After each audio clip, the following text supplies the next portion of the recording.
All right, I think we are going to go ahead and get started. So thank you all so much for being here today. We're really excited to have you. My name is Kelly Van Beveren. I'm a Senior Policy and Communications Associate with Achieve. And we are delighted to welcome you to this webinar on rethinking cognitive complexity and our new framework on evaluating reading assessments. We're so thankful to be joined by Katie Cowan, who is a Senior Literacy Specialist at Student Achievement Partners. And Katie was an integral part of the creation of this new framework and is an absolute pro at it. So we are excited for her to walk you through the framework, how to use it, and just really dig deeply into this new resource. A few quick housekeeping things before we get fully underway. You should all be automatically muted as you join. That's just to minimize background noise. You can unmute yourself by hovering over your name if you need to, but I'd encourage everyone to please keep yourselves on mute for the vast majority of the time if possible. There will definitely be opportunities for interaction and questions, but just to minimize that background noise, if you could just make sure you're muted, we'd really appreciate it. Katie has also planned to make use of the chat feature in Zoom. If you hover your mouse over your screen where you see Katie's slides, on the bottom bar you should see a little speech bubble in the word chat. If you click on that, you can type in a message that will go to the group or privately to an individual or to me if need be. So please do feel free to participate in that way. And finally, we are recording today's webinar along with the other webinars that we'll be hosting soon on the mathematics and science cognitive complexity frameworks. And we plan to host those on the Achieve website after we are able to download the recordings and whatnot. So if you can't stay the entire time, or if you have colleagues who weren't able to join, you'll still be able to view the webinar and see what you missed. So with that, I'm excited to turn it over to Katie. Thanks so much. Well, thanks so much for that introduction, Kelly. Really appreciate it, and appreciate everyone taking time out of the middle of what I know are busy days to talk about cognitive complexity and reading assessment. How exciting that there's an audience excited about this topic. My name is Katie Cowan. As Kelly said, I'm a Senior Literacy Specialist at Student Achievement Partners. I love a good joining question. So my favorite book, I always answer this, my favorite book to teach was The Great Gatsby. I loved watching high schoolers wrestle with those last couple pages and the green light. And so that's a little bit about me, but I know you're not here to hear about me. You're here to hear about this framework. So just to kind of give you a little structure for the next hour that we have together, we're going to spend time becoming familiar with this new framework to evaluate cognitive complexity in reading assessment. Part of how we'll do that is look at some sample items that use the framework, and then we'll kind of step back and consider applications of the framework in everyone's kind of unique setting. So with that goal setting in mind, I'd love to hear, just kind of starting out in the chat feature, how have you previously thought about cognitive complexity for reading assessment? So either, in your role thinking about state tests or benchmark or interim assessments that you're responsible for in a district, or classroom tasks. In your role, how have you thought about cognitive complexity for reading assessment items? And then what have been strengths and weaknesses of this approach? So would love to hear, use that chat feature and see some of the different things that folks are thinking about as it relates to this topic.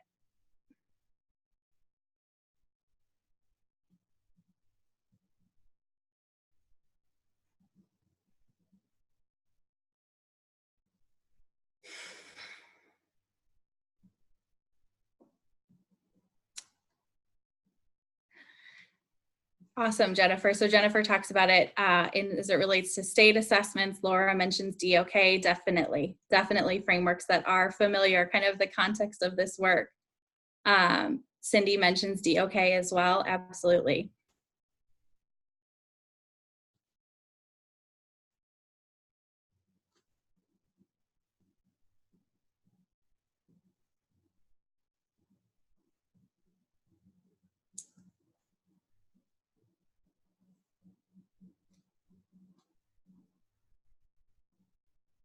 Give it another minute if anyone has thoughts about strengths or weaknesses. Michael talks about DOK levels, especially related to grade level standards. Oh, just getting started. Welcome. So excited you're on this journey with us. Strengths about rigor, weaknesses about misinterpretation of level, expectation. Absolutely, definitely. And so level of attention to text, people misclassified, strengths allowing for higher complexity. Absolutely. So great to see different thinking about cognitive complexity in the different roles that everyone plays as it relates to reading. One of the big complaints we've heard about DOK and cognitive complexity as it relates to reading is that these frameworks are content agnostic. And so they don't always take into account all of the features of college and career readiness standards that are focused on grade level complex text. That's oftentimes a weakness. And so sometimes that weakness then prevents us from truly understanding and getting to really the depth and breadth of the standards because the text isn't accounted for. And that's really a kind of an interesting starting place for us to think about in terms of the content of this tool. But before we really dive into the content of this tool, I thought it would be helpful to just have a little bit of the history of kind of how we got to this place, to a content-specific framework for reading. And this actually starts all the way back in 2012 when the CCSSO presented to the world the criteria for procuring and evaluating high-quality summative assessments. And within these criteria, which outline the expectations for college and career readiness standards aligned to the Common Core or other CCR standards, there was an expectation within the Section B and Section C that the assessments would reflect the cognitive complexity of the standards. And what you can see in Section B is that the criteria talk about assessing both the depth and breadth of the standards, but also assessments reflecting a range of cognitive complexity so that students performing at all levels, the assessment could gather robust information about all of those students. Now, the evidence descriptor for Section B in this criteria talks about using a framework, a more traditional framework like Bloom's or DOK, but also there's this note, or preferably classifications specific to the discipline and drawn from the requirements of the standards. So it's the introduction of an idea that a content-specific framework might actually be more useful in evaluating these new CCR standards. So moving along in time, then in 2015 and 2016, the Thomas B. Fordham Institute out of DC did a review of some of the new assessments that were intending to assess the Common Core state standards. They reviewed ACT Aspire, PARCC, Smarter Balanced, and then they also reviewed MCAS as kind of as a comparison to a best-in-class, more traditional assessment. And what the reviewers who kind of participated in this study noted was that it was really difficult to use DOK to evaluate the items aligned to college and career readiness standards, that DOK didn't quite capture all of what was going on with complex text with college and career ready standards. So after that, in 2017, Achieve convened a panel, and the panels for both ELA and mathematics, and the purpose of these panels was really to think about what's next. If we're evaluating cognitive complexity, how do we do this in a way that reflects this new shift to college and career readiness standards? And that panel worked over the next couple of years to develop a framework, and from the framework, a tool that could be used to evaluate both individual assessment items and then assessments as a whole to ensure that depth and breadth of the standards was really met in assessments. And that's where we are today. Earlier in this year in September, the framework was released, and that's where we're at now to talk about this framework. So before we really dive into the framework and the subsequent tool, want to just give you a high-level overview of what is in this document, because it's a big one. There's a lot to it. You'll see there are several different sections. The background kind of gives that brief history and outlines some of the rationale that we just talked through. The section titled Cognitive Complexity in Reading Items kind of goes a little bit deeper into that history and context. And then that section titled Introducing the Reading Cognitive Complexity Framework outlines some of the research that underlies the principles that were used to develop the framework. There's a variable section, and that's actually where we'll spend the bulk of our time today, because the variable section is really kind of the nitty-gritty and what are we looking at and what are we looking for in order to determine how demanding an item, an assessment item is. And then the tool is really, the tool is really the thing to use to evaluate an individual assessment item. So it's the application of the framework. And following the tool, there's some additional sample tools. There's some tables that help you kind of put the concepts into practice, give you some more guidance for what to look for as you evaluate. And then there's some sample items, and there's a summary and appendices, which include the text, which you will see is really at the heart of this tool. So it's exciting to see the text included in the tool itself. But enough about the high level. I love this GIF because she's looking so closely, and that's what I want to do today. I want to look closely at this tool and think about how to apply it. So let's go ahead and dive in to the variables that we're evaluating as we use this framework and apply it. So what we're talking about here is actually on pages 4 and 5 of the document, if you're following along with that, if you've got it printed out or looking at it. And we're talking about a framework that instead of giving an item just one score, so like, you know, we give it the verb, this is an analysis item, or we say this is a DOK 4. We're now talking about a tool that gives an individual assessment question 3 scores. And the idea behind these 3 scores is that items are complex for a variety of reasons, and we need to capture what those reasons are. You'll see on this tool that text complexity is front and center. It's up at the top, it's right there, it's kind of given priority in visually how the tool is laid out.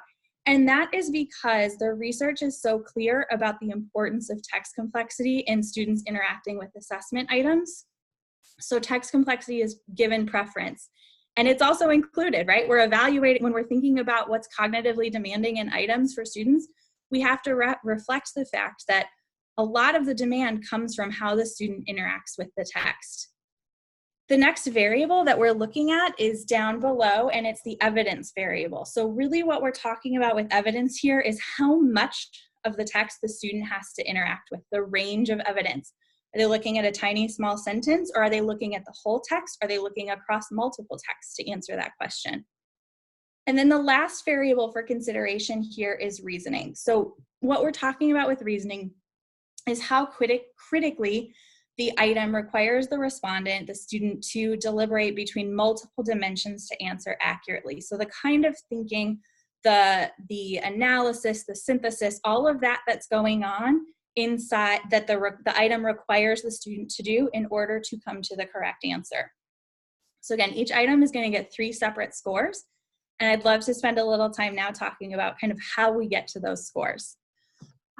So anyone who's attended any training with Student Achievement Partners is going to know that text is front and center at everything we talk about, and this tool is no different. When you're evaluating an item to determine its cognitive complexity, the first thing you want to do is look at the complexity of the text. So you can see here in this tool, to what degree does the complexity of the text fall within the range of grade level appropriateness? Basically, what this question is asking is, for this grade, is this a low complexity text, a medium complexity text, or a high complexity text? Within the grade level, where does this complexity fall? As we referenced to before, the research is so clear that the text complexity is really important here. When developing this tool, we relied a lot on the research base that underlies the Common Core and other college and career readiness standards. And one study that points to, so clearly is the ACT Reading Between the Lines study from 2005. I'm sure everyone on this call is familiar with that study, but the basic premise was that the key difference between students who met the ACT benchmark and students who did not meet the ACT benchmark was their performance on complex text. And so that signaled that text complexity had to have a really important role when thinking about what makes an item challenging for students. What makes an item complex for students. So when thinking about rating items for this first feature of complexity, the text complexity feature, items are given a rating of low, medium, high, or off grade, and we'll talk about that off grade in a second. But reviewers should use the same framework that is used, in rating text for use in the classroom. This text complexity framework that talks about quantitative features, those features that are best measured by a computer. You get a Lexile score, and that puts the text in a grade band. And then you get a qualitative score, which narrows the text down to the grade level, and then also more specifically where in the grade level that text falls. This is the same framework that's used in, evaluating text for classroom, that's used all over the place. It's the same here in assessment. The one piece that's different for summative assessment is that this reader and task piece is pulled out and given less emphasis. And that's just because if you think about the purpose of summative assessment, choosing a text, you don't know what every student's going to bring to that text. So that piece is pulled out. but otherwise the process is the same, where you use the quantitative scores to place the text in a grade band, and then the qualitative scores to place the text in the grade level. One thing that is unique about this tool when thinking about applying it to perhaps evaluation of summative assessment or benchmarks that are created, outside of your district, the intent is to rely on text complexity frameworks that have been done for you, that the assessment developer creates. So ideally, when you're evaluating a tool or evaluating an item or a set of items, you would already have this information from the assessment vendor. However, we know the real world, and those things are not always present as much as we would love for them to be. So the tool does include on pages 8 and 9 some guidance for completing text complexity analysis if that work has not been made public or available to you. You can see there's a framework for literary text and a tool or a framework for informational text. What you'll see if you look at these tools closely is that they very much mimic the CCSSO text complexity analysis rubrics. These are based on they're based on those principles. They're based on the same underlying research. They're very similar. The only difference is really just in the layout. And so you can see there's the quantitative notes about doing the quantitative analysis and the qualitative analysis for each piece. So a couple notes about actually rating items, right? Because at the end of the day, what we're talking about is like how we use this to rate items. So there's a couple of things that happen when you rate items for text complexity. The first is that once you've done the rating for a text, the text complexity rating for all of the items associated with that text is static. So you don't need to continually do it over and over again. Once you've rated a text, you know the text complexity score of high, medium, lower, off grade for all of the items associated with that text. In general, texts should be on grade level. They should be appropriate for the grade and receive a score of high, medium, or low. However, again, we know that that's not always the reality in which we're working, and sometimes a text is placed on an assessment that maybe is way outside the quantitative scores, or perhaps has qualitative features that make it inappropriate for the grade level. That's what that off-grade rating is for. The idea is that there is a place to note if the text is too complex or not complex enough for the grade. However, when you're rating a text or rating items associated with a text that is perhaps off grade level, those items can still be rated and evaluated for evidence and reasoning. The last kind of detail to know about evaluating items for text complexity is around those items that cross text. So if you have a pair of texts or a set of texts and there's an item or a writing prompt, for example, that asks students to do some analysis, pulling information from all of the different texts, in that case, the text complexity score for that item goes with the highest complexity text in the set. So if there's a set that has a low complexity text and a high complexity text, and you're using information from both of those, that item would get the score of the highly complex text. So we've spent a lot of time talking about text complexity. I want to pause and see if there's any questions or thoughts about integrating text complexity into an analysis of assessment items. Questions or concerns or thoughts, just type them in the chat.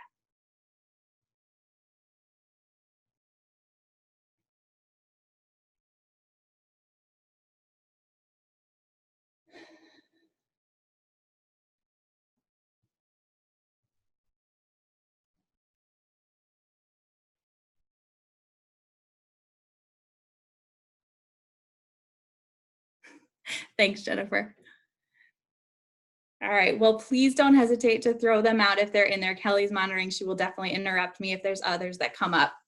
I want to turn our attention then to the next variable, and the next variable to rate for is the evidence variable. So what we're talking about here is how much of the text you use to answer the question. Does the question ask you to say, keep information, from this one sentence, or does the text ask you to cross text, going back to those examples we just talked about, pull information from both texts? So how much evidence do you have to use in order to come to the answer? This is one of those places where there's no hard and fast rule. It's not an exact science.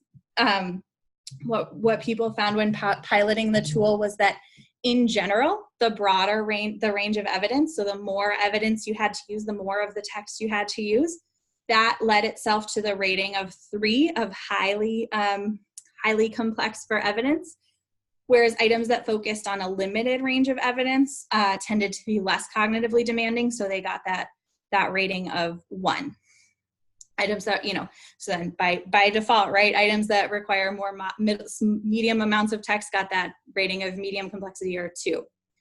Are items drawing from multiple texts automatically higher than 1 for evidence?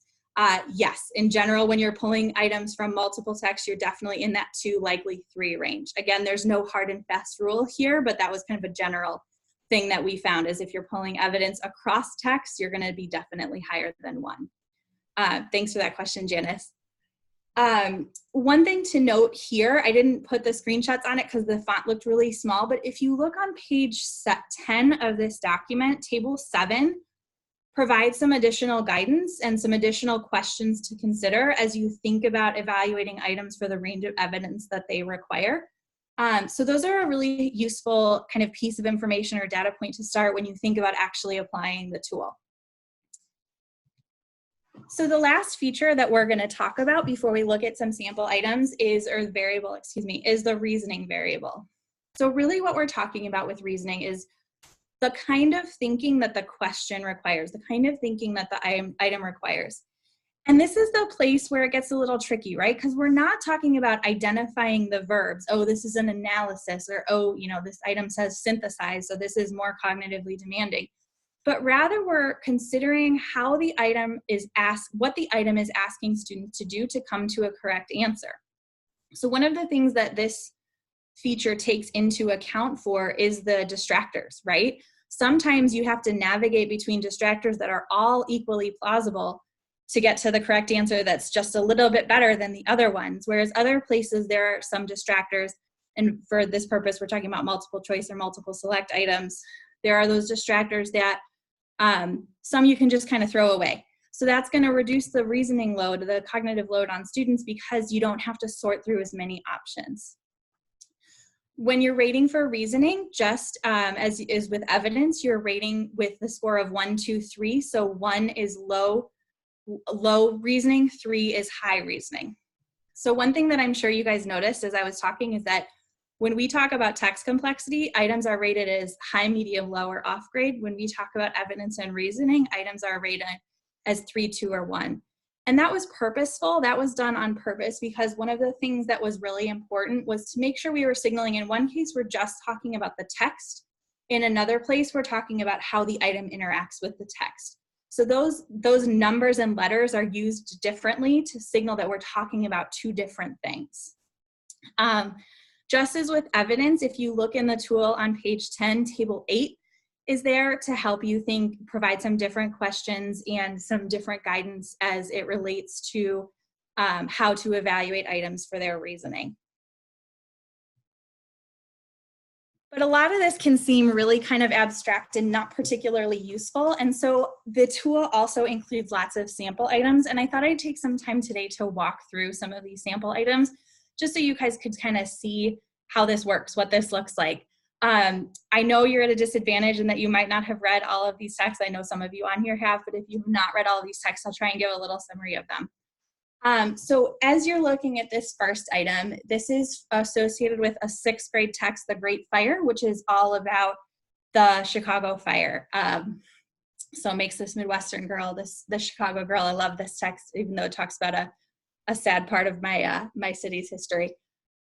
So when we're talking about this text, what you can see is that, again, text complexity, there's the 3 ratings for the item. So we're no longer talking about just 1 rating for an item. We're actually talking about 3. And what you can see is that this item was given a text complexity rating of L, an evidence rating of 1, and a reasoning rating of 2. So to talk through those ratings a little bit more, the text complexity score for this item is low. The reason for that is that the FK of this passage is actually a 9.0 and the Lexile is a 1000, so that places it squarely in the 6 to 8 grade band. The qualitative analysis for this text shows that there's this text has a really clear and a really clear structure. There's really clear relationships between ideas, and there's a logic to how the author presents ideas. The vocabulary is readily accessible for students, and the knowledge demands placed on students are low. The author doesn't assume that you know too much about the Chicago fire, so the author does a lot of explaining of the concepts and events that happen so that students can access the content. The purpose of this text is singular and pretty clearly stated. The author says, we're going to talk to you about the Chicago fire, and then tells students a lot about the Chicago fire. So because of those qualitative features coupled with that quantitative score, this text is most appropriate for grade 6, and it falls in the low end of the grade band, which is why this item gets that text complexity score of L. The evidence score for this item is 1. So this item does not require a huge range of evidence. It's actually very focused on this one sentence. All kids have to use to answer this question is this one sentence. Then when we get to the reasoning score, though, the reasoning score is a little bit higher in that 2 range. And the reason for this is because you really have to do some inferencing, interpreting of the text. And then you also have to consider some distractors, which are all reasonable, though not equally all plausible. If you look at answer choice A, the language of the answer choice A, the answer was, you can see that that's actually less plausible than some of the other answer options, but there is that analysis that's required to get to the correct answer. So that's why it's bumped into the 2 range as opposed to the score of 1. I want to just call it out again, that text complexity, that is physically above the other 2 features. Again, that was done on purpose. That was done to signal that the text complexity piece is really driving a lot of the complexity here, and then those evidence and reasoning scores, how the item interacts with the text, are below it, just to kind of call out the difference between those 3 features. So one more sample item to look at, and this time we're gonna go to a highly complex text. So this sample item, as you look it over, it's associated with a grade 11 text. Is it a crime for a citizen of the United States to vote? This is an excerpt from a Susan B. Anthony speech, which is quite the complex text. So you can see for this item, it actually has this text complexity score of H or high, while the evidence score is 2 and the reasoning score is 3. So what we talk about with this item and this text complexity score of high, how we got there. So the quantitative score for this one, the FK is 12.9, the Lexile is 1420, so we're in that now grade 11 to CCR band. And the qualitative analysis tells us that while the text has a very clear and very logical organizational structure, the language that's used is often very abstract and very archaic. The author, in this case Susan B. Anthony, assumes her audience knows a lot about women's suffrage, a lot about the Declaration of Independence and what is happening in the world at this time. So the knowledge demands that this text places on readers are much higher than the text we just looked at. But an area where there's maybe a little less complexity is that Anthony does explicitly state her purpose in this particular excerpt from this speech. So all of that analysis of the text shows us that this text is most appropriate for 11th grade students, and it's a highly complex text for grade 11. The evidence score for this item is a 2. So students in this case have to understand this specific quotation and then apply their understanding of this quotation to 4 other lines from the text. So we're moving beyond just a small portion of the text to other pieces of the text. Students have to connect those ideas across the text. And then the reasoning score for this item is 3. So the reasoning score, we're in the much higher end now, because students have to carefully analyze Anthony's language in both the quoted section and the text and the quotes in the answer choices. And then they have to synthesize her meaning and apply their understanding. And what you'll see, and again, this is tricky if you haven't read the whole excerpt, but it's that all of these answer choices are equally plausible. So there's a lot of reasoning happening in this item, which brings it up to that level 3. Maureen asked, are FK and Lexiles the only measures used? That's a great question. So those are the measures that we used in these examples. There is what we talk about as the measures used are the ones that are in that table that's in Appendix A. So there's lots of different measures that you can use, using that table. Those are the guidelines that we use. Great question. So Would love to pause and just hear your reflections, your thoughts. What do you think is the most important difference between this new content specific approach and some of the previous content agnostic approaches, now that you've had a chance to dive in and look at it a little bit more closely? And again, use the chat feature.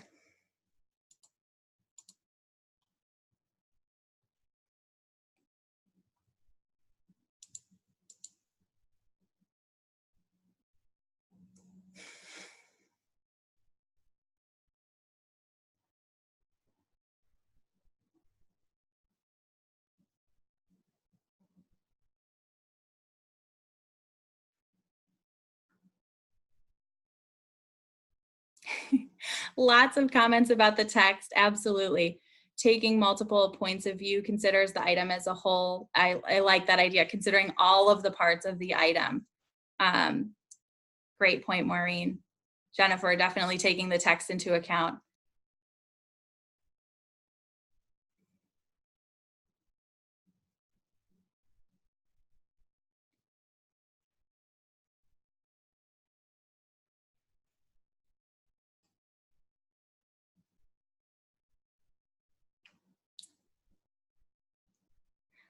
I like the idea too of thinking about the work that students do at a totally different level, right? So not just thinking about the verb that's there, but actually what has to happen um, in order to correctly answer the question. I think that's such a great point, Jennifer.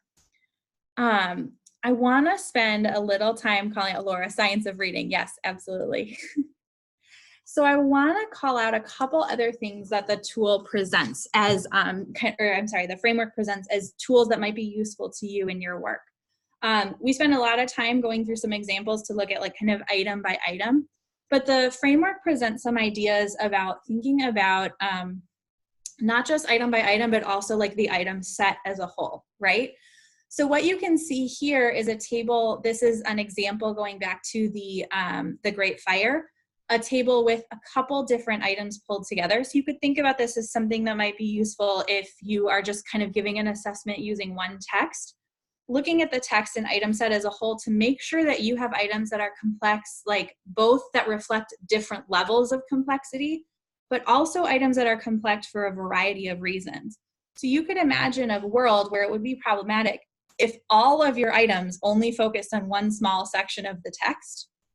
That would not be an ideal situation, right?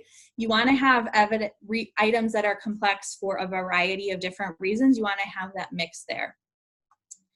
The other feature of this tool, or the other tool that is presented as part of this framework, is a way to look at passage item sets as it relates not just to one set, but actually an entire test event. So you could think about, one test form or a test event if you're thinking about the computer adaptive world. And as a way to look across the event to make sure that, you're not just only presenting students with highly complex text. That would be a problem.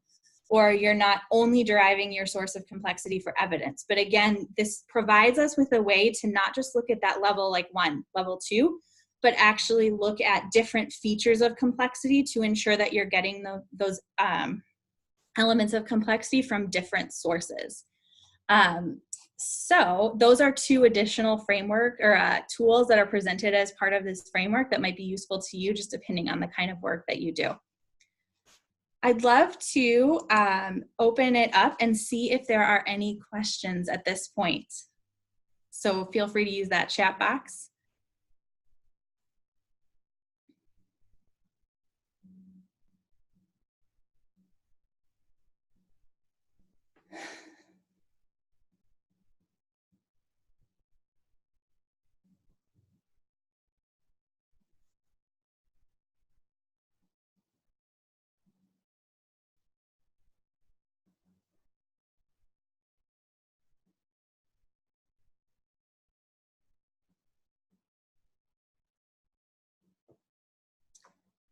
All right, well, seeing none, I'm going to ask you guys one more question. I know it's always a little awkward to do the Zoom chat, but how do you envision applying this framework to your own work? Like, what is the piece that would be useful for you, or how would it help you think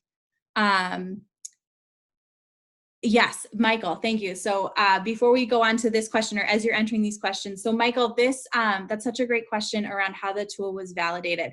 So the tool was presented to a ton of different sources, including like the SCAS groups, Odell Education looked at it, Student Achievement Partners helped.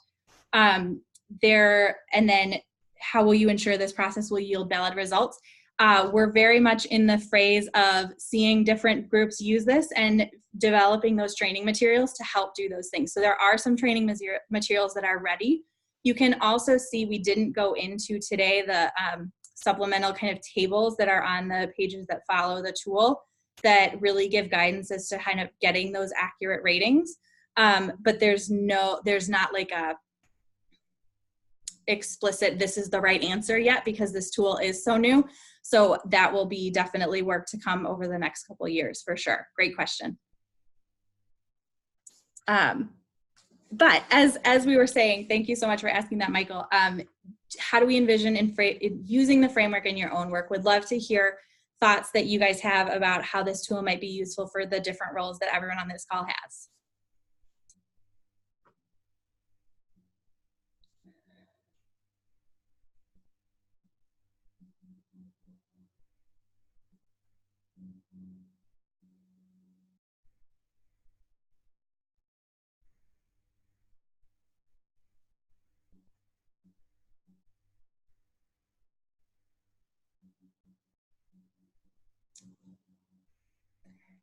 And help our districts get a new perspective on evaluating rigor. Love that.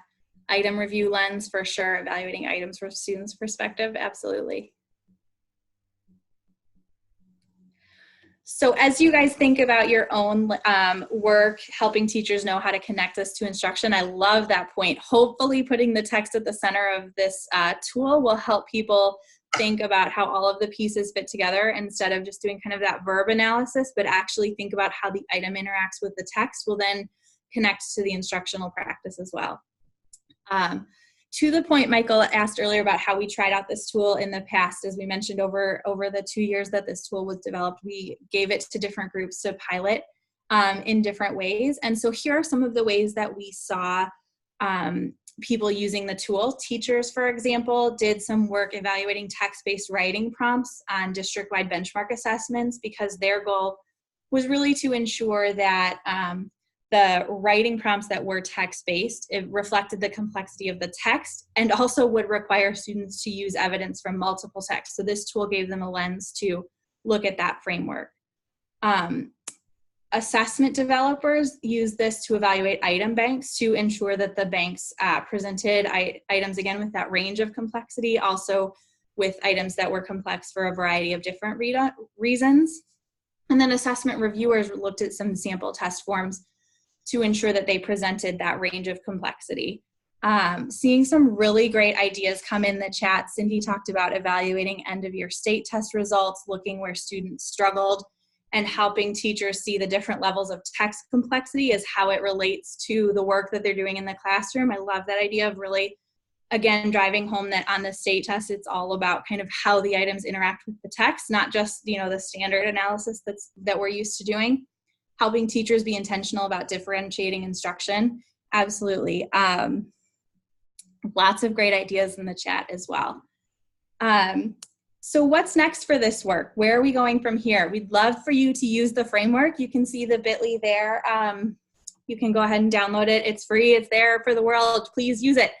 And we would love to hear how you're using it. So please don't hesitate to reach out if you need implementation support or just have questions about how to use this. As I mentioned earlier, we're developing training materials now and really thinking about how to make this tool as useful as possible.